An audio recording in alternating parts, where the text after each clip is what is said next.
Hello friends, नमस्कार, सत श्री अकाल, वालेकुम, अस्सलाम वालेकुम, नमो बुद्धाय, praise the lord. Welcome to our channel के सोल कॉन्शियसनेस। आज मनुष्य मोह के वशीभूत होकर असंभव चीजों की भी कामना करता है।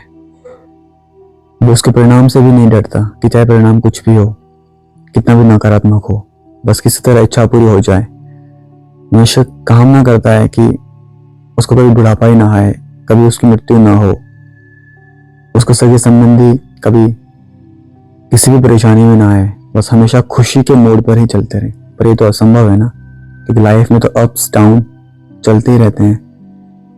लाइफ का दूसरा नाम परिवर्तन है। एक्चुअली मोह में फंसा हुआ मनुष्य कभी कर्म विधान की तरफ ध्यान देता ही नहीं है। अगर प्रकृति के नियम मोह वाले मनुष्य की इच्छाएं पूरी करने में ही लग जाए तो फिर तो सारे काम ही रुक जाएंगे।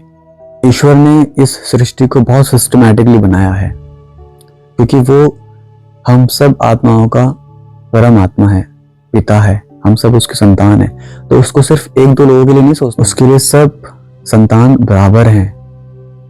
उसको हर किसी को देखना पड़ता है, और मनुष्य सिर्फ अपने ही बारे में सोचता है आज कि बस मेरा मेरा मेरा मेरा परिवार, मेरा बच्चे, मेरा बीवी, मेरी वाइफ, मेरे माता पिता, इसके अलावा कुछ नहीं।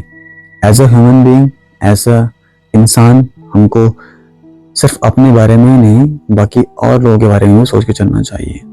बेशक कलयुग है, लेकिन फिर भी मानवता का हनन नहीं होना चाहिए। एक माता इच्छा करती है कि उसके घर पुत्र पैदा हो, और वहीं एक माता इच्छा करती है कि उसके बेटे की कोई मृत्यु ना हो। इन्हीं आत्मा में ही स्थानांतरित और रूपांतरित होना है। एक जगह अगर आत्मा ने शरीर छोड़ा नहीं होगा तो दूसरी जगह वो धारण कैसे करेगी?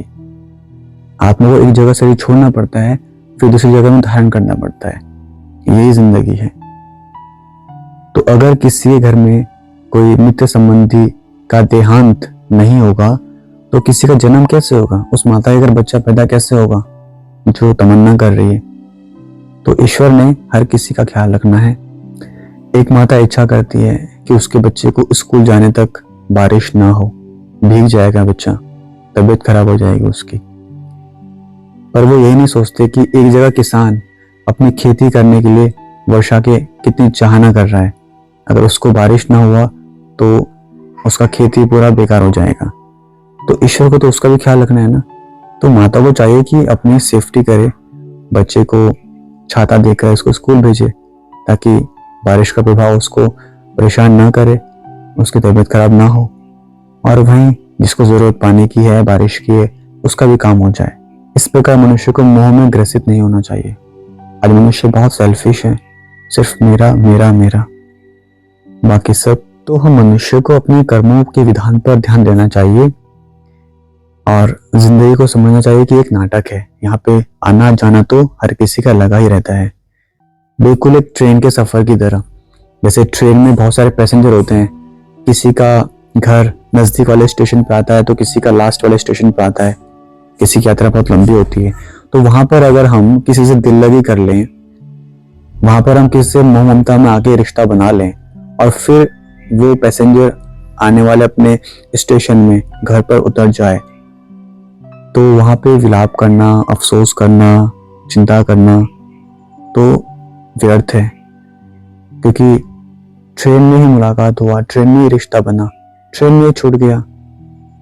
इसी प्रकार इस जिंदगी में भी हर किसी का सफर निश्चित है, रिश्ता ही बनता है और यहीं पे छूटेगा। इस बात को हमको अपने माइंड में बैठाना चाहिए ताकि तकलीफ ना हो। आज मनुष्य अज्ञानता के कारण ईश्वर से सही संबंध नहीं बना पा रहा है, उसको याद नहीं कर पा रहा है। मनुष्य आज लौकिक संबंधों के लिए, मित्र संबंधियों के गुजर जाने पर, उनका देहांत हो जाने पर या रिश्ता टूट जाने पर बहुत आंसू बहाता है। अगर वो इन आंसुओं का 10% अगर ईश्वर के लिए बहा दे तो उसका बेड़ा पार हो जाएगा, भविष्य में उसको आंसू बहाने की जरूरत नहीं पड़ेगी। वास्तव में ईश्वर ही हमारा सच्चा मित्र है, वही हमारा अविनाशी संबंधी है, वही हमारे बुढ़ापे की लाठी है, उससे हमारा सच्चा दिल का रिश्ता है, और वही हमारा बेड़ा पार लगाने वाला है। उससे अपने संबंध को स्थापित करें, बना के रखें, समझें और उसके ध्यान में रहें, योग में रहे, ताकि जीवन का सफर कष्ट रहने पर भी आसानी से निकल जाए। आपको वो कष्ट नहीं लगेंगे। फिर आप उन कष्टों को अपने ही किए का परिणाम समझ के हर्षित मुक्ता से सहन कर जाओगे। वो सहनशीलता आप में डेवलप हो जाएगी और ये जिंदगी को जीने का आसान तरीका है। चीजों की ख्वाहिशें करना, पैसे की बहुत ज्यादा ख्वाहिशें करना और फिर उनमें शांति ढूंढना, वो बिल्कुल असंभव है। वो बिल्कुल मृग तृष्णा की तरह है। सृष्टि की कयामत होने से पहले अपनी बुराई, अपनी कमियां, अपने पाप कर्म, अपने विकारों की कयामत कर दो, वरना दोबारा भुगतान करने के लिए आना पड़ेगा इस पीड़ादायक शरीर को लेकर। आज की वीडियो में इतना ही। वीडियो पसंद आए तो लाइक कीजिएगा, शेयर कीजिएगा, कमेंट कीजिएगा और चैनल पर नए हो तो सब्सक्राइब कीजिएगा।